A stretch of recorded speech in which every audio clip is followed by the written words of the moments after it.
Have you ever had the feeling that someone was watching you even when you were alone? That eerie sensation of unseen eyes lingering just beyond your sight. Some whispers aren't meant to be heard, and some doors should never be opened.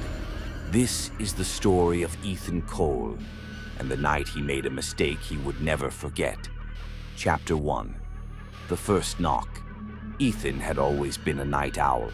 Working late into the early hours, his small apartment was his sanctuary, silent, isolated, safe. But that night, something was different. It was nearly 2 a.m. when he first heard it. A knock, software, deliberate, unfamiliar. He hesitated, his fingers hovering over his laptop keyboard. He lived on the 3rd floor of an old building, and no one ever visited unannounced, especially not at this hour. Another knock, stronger this time. Slowly, he rose from his chair and moved toward the door. His heartbeat quickened as he peered through the peephole. Nothing. Just an empty hallway stretching into darkness. A trick of the mind, he told himself. The old building creaked at night. Maybe the wind rattled something loose. But as he turned away, the knock came again. This time it was right against the peephole. Chapter 2.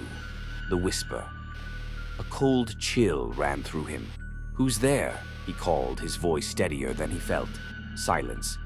Then, a whisper, faint, nearly inaudible. "Let me in."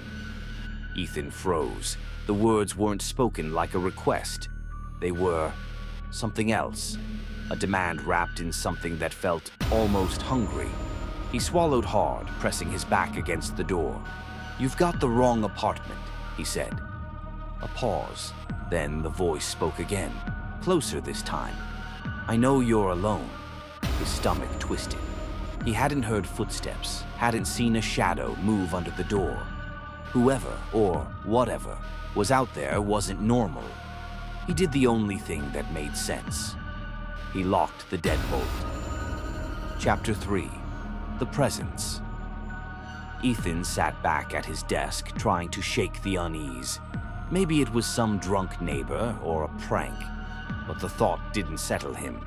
The air in the room felt heavier now, stale, like something had changed. He turned back to his laptop screen, fingers moving over the keys. But the words blurred. His thoughts were fractured, distant, like something was pressing against his mind. Then, the whisper came again. "I know you can hear me." This time, it wasn't from the door. It was inside the apartment. Chapter 4. The Shadow. Ethan spun around. Nothing. His small apartment was empty. Just the flickering glow of his desk lamp, casting long shadows against the walls. But then, he noticed something. The air wasn't still anymore. The shadows were moving. At first, they flickered in the corners of his vision, subtle shifts like something just out of sight. But as he stared, they grew darker, deeper. And then, one of them blinked.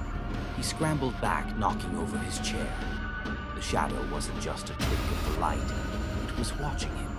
A shape, humanoid but wrong, stretched along the far wall. And in its center were 2 empty black eyes. They weren't reflections. They weren't natural. They were hungry. The whisper returned, curling around his mind like a cold breath. "Let Mr. in." Chapter 5. The Escape. Ethan didn't think. He bolted toward the door, fumbling with the lock, yanking it open with trembling hands. The hallway was empty. No figures, no voices, just a void of dim light stretching in both directions. But he didn't stop. He ran. Out of the apartment, down the stairwell, through the front entrance where the cold night air hit him like a wave. He didn't look back, didn't stop running, didn't listen to the whisper that still echoed in his mind, even as he reached the safety of the street. Because he knew it wasn't outside his door anymore. It was inside him, and it would never leave. Closing. Some things in the dark aren't meant to be understood. Some whispers should never be answered.